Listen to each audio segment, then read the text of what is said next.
When you have an idea, when something comes into your imagination, act on it. And then to quit worrying about how to get it done. The Bible say, ask, believe, receive. Now you got to be willing to work, but he don't require you to figure it out. Do the best that you can with what you have, and God will do the rest. If you do what you can, the Lord will make a way somehow. We tried to figure it out, but we don't see anything changing. But there's a simple phrase you have to keep down in your spirit. God's got this. You don't have to figure it out. And instead of trying to force it to happen, you have to let go and let God. He's on the throne. He sees what's happening. He already has the solution. And instead of trying to force it to happen, living uptight, you have to let go and let God. And some of the things that are frustrating you now, causing you to lose sleep, that would all change if you would have this new perspective that God's got this. When you take your hands off and say, God, I know you've got this. I'm not going to worry about my finances. I'm not going to live uptight because of the medical report. God, I trust your timing and I trust your ways. My life is in your hands. God knows how. God knows what. God knows when. Did you not hear that weeping may endure for a night, but joy comes in the morning? Do you not know that God has a when? You may have a good reason to worry about something. In your health, your finances, a dream, doesn't look like it's going to work out. Stay in faith. God is saying, I've got this. I'm in the process of turning it around. It's just a matter of time before you see things change in your favor. It may not happen the way you thought, but God's ways are better than our ways. God knows what's best for you. He's got this. He said, my thoughts are above your thoughts and my ways are above your ways. If he were easily understood, he would not be God. God cannot be explained. He must be experienced. And it makes me wonder what God's got coming up the hill for you.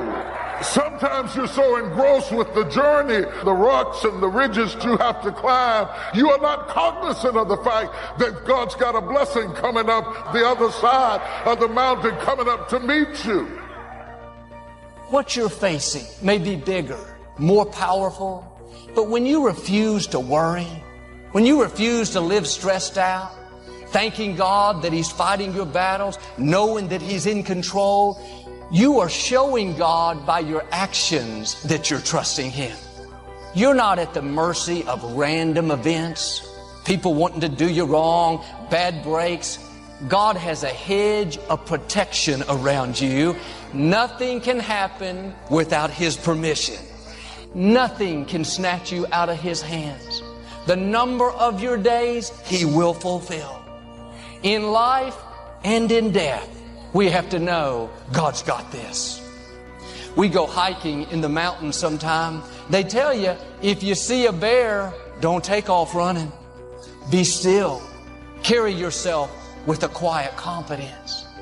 In the same way, when you face enemies in life, the enemy of sickness, the enemy of addiction, those enemies can sense when you're afraid of them. That's why the scripture says, give no place to the enemy. But when they see you standing strong, at peace, when you could be panicked, you are sending a message to those enemies that says loud and clear, you have no power over me. My God is in control, and if He be for me, who dare be against me? I'm asking you to quit worrying about what you're facing. Quit losing sleep over that child that's not doing right. Your dream hasn't come to pass yet. Can I tell you, God's got this. He's going to make a way where you don't see a way. God's going to protect you, favor you, get you to where you're supposed to be. And now I'm getting ready to do something awesome in your life. I'm not going to give you any details, but I'm getting ready to blow your mind with what I'm about to do. God is big on ideas, but he's short on details because he wants you to walk by faith and not by sight. David said, though I walk through the valley of the shadow of death, I will fear no evil. The scripture says God is concerned about what concerns you. Trust him. Live from a place of peace. This is a decision we have to make on a daily basis. All through the day, keep this phrase close to your heart. God's got this. He's working in my life. He's bigger than my enemies. He's lining up the right people. That attitude of faith is what allows God to do amazing things. Right now, he's working behind the scenes in your life. Dare to trust him. Dare to believe. We all face situations that are bigger than us. You lost a major client, trouble in a relationship. It's easy to think of all the reasons why it's not going to work out. That's when you have to dig your heels in and switch over into faith. But sometimes God will allow difficult situations just to prove to you that he's God. Some of the battles God allows in your life are not just about you, it's to make a statement to the people around you. Nothing speaks any louder than when people see the favor on your life. When they see you defeating giants that were bigger, accomplishing dreams where you didn't have the expertise, they will know you serve the true and the living God. When God brings us through the fiery furnaces, those victories are like fuel to feed your faith when you face other challenges. If God did it for me back then, he'll do it for me again. Don't get discouraged when you face things you don't understand. That's simply an opportunity for God to show you who he is. God wants you to do more than just believe. He wants you to experience his power, show you his favor. David had all kinds of things come against him. He had plenty of reasons to live worried, bitter. But he said in Psalm 27, the Lord is my light and my salvation. Whom shall I fear? When people come against me, they will stumble and fall. Though a mighty army surrounds me, my heart will know no fear. David lived with this attitude. God's got this. I'm not going to live upset. I know he's bigger than any obstacle that I'm facing. You may have enemies coming against you, but you have an advantage. God has placed you out of reach. Now do like David. Remain confident. Keep your peace. The forces that are for you are greater than the forces that are against you. Sickness may have attacked you. Debt may have attacked. That's a test. Are you going to get worried? Live in fear? What if it doesn't work out? Stay in peace. God's done it for you in the past. He's going to do it for you again in the future. David said, I am confident I will see the goodness of God. In other words, I know God's got this. I talked to a lady recently. She had been through a divorce. She was carrying all the hurt and pain. She was confused, discouraged, wondering why it had happened. One day, while driving in her car, she made the decision to stop worrying, to stop being down on herself. She let it go. She got her joy back, her passion back. Now, new doors are starting to open. She's starting to see the beauty for ashes. It all happened when she changed her perspective. Are you worried about a situation? Or maybe down on yourself because you're not where you thought you would be? God is saying to you, I've got this. I have new beginnings. I have healing. I'm asking you to change your perspective. Switch over into faith. Living stressed is not making it any better. Be still and know that he is God. My iPhone has my vision board on it. I ain't got no picture of no dog or my wife on my phone. My wife is at my house. Because I put stuff that I dream about on my iPhone. So every time my phone rings, I look at it. I think of my visions and dreams. Every time I pick up that phone, I should pick up that phone to make one of them dreams come true. So every time I'm texting or email, I'm trying to make a dream come true. I don't have time for nonsense. What they say about me in the blogs, it don't matter what they say. They don't know me. God keeps blessing me. It don't matter what you say. You got to know who you are and whose you are. I know who I am and I know who I belong to. And that God of mine ain't gonna let nothing happen to me. We all have people that come against us, make negative comments. Human nature is to get in there and try to straighten them out, prove to them how they're wrong. But the problem with this approach is as soon as you get one person straightened out, 3 more will pop up. If you're constantly trying to defend yourself, you'll get distracted fighting battles that you were never supposed to fight. Do you know how much energy it takes to try to pay somebody back? You are spending emotional energy that you need for your dreams. You don't have to defend yourself. God said He will defend you.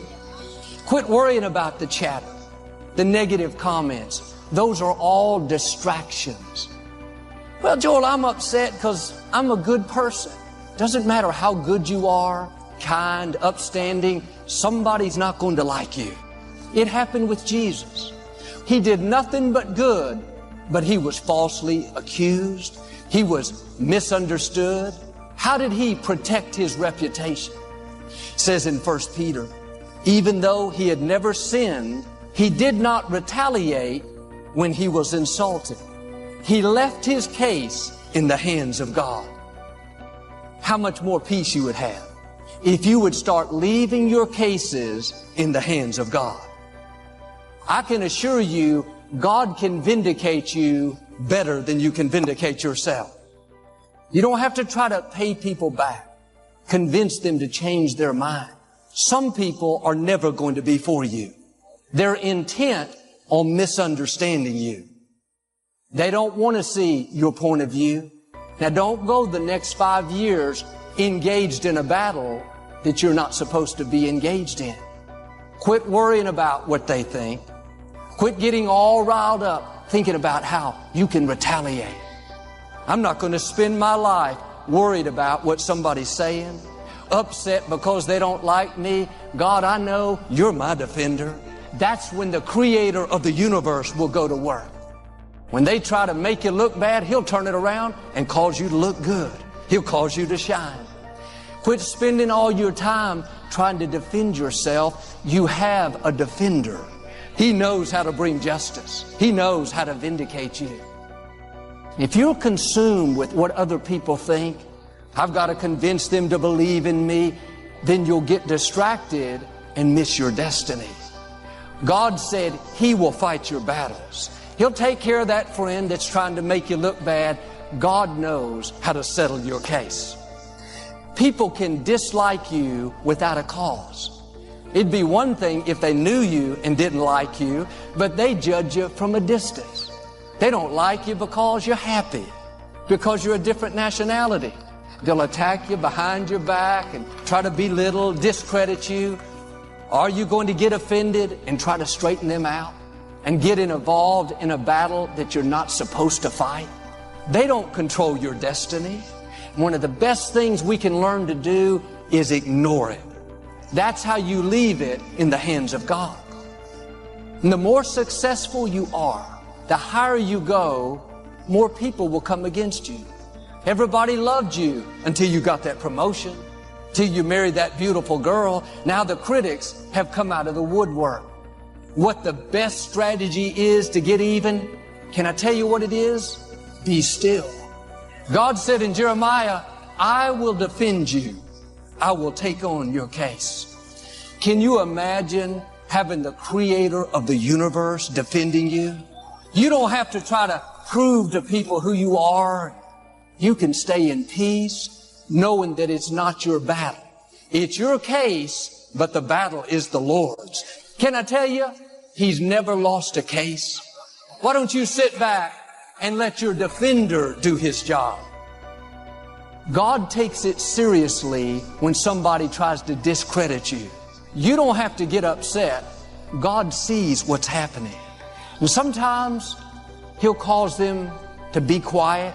Other times, He'll let them keep talking and just keep promoting you. They think they're hurting you. The truth is, they're helping you. God is paying you back by taking you to new levels. That's your defender at work. I talked to a gentleman a while back, and he was very upset because his boss was against him. And I told this man what I'm telling you, that God is your defender. Don't live frustrated trying to straighten your boss out. Just keep being your best. You're not working unto people, you're working unto God. This man went back to the office with a new attitude.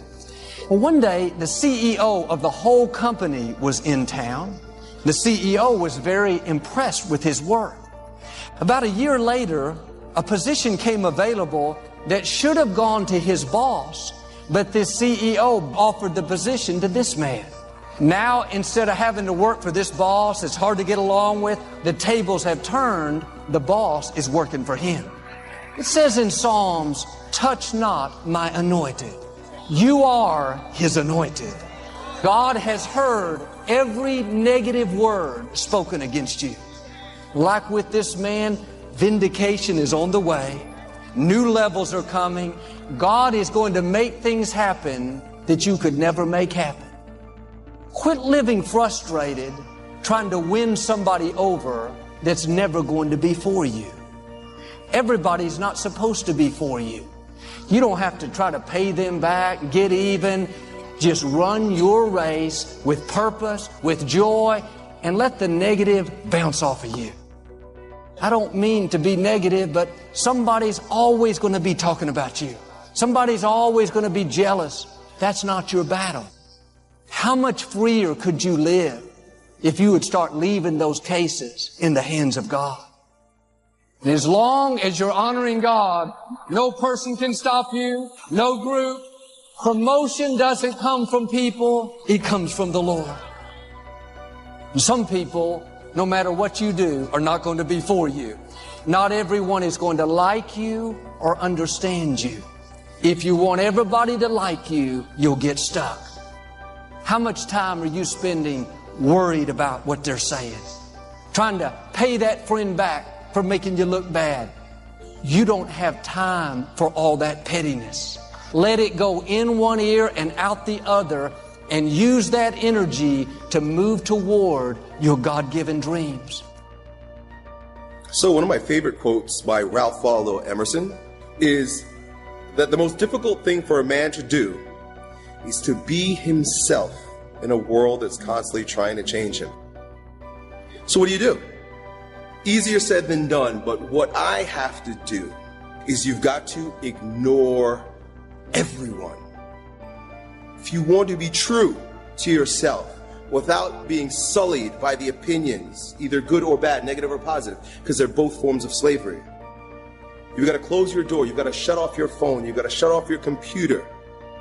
You've got to sit down, you've got to be with yourself and God and let it speak through you purely. Become a hollow reed, unobstructed by the opinions, positive and negative, of other people. What people think about you and the possibilities for your dream is none of your business. They have no imagination, ladies and gentlemen. Let me share something with you. History is being read, but it's also being written by people with imagination. You've got to find ways to increase your sense of self-appreciation, because if you don't program yourself, life will program you. Are you surrounding yourself with people that can nourish you? Is your life an adventure, or is it boring? You don't want to ever put yourself into a situation where you have a limited vision and you're only using a limited amount of your talents and of your abilities.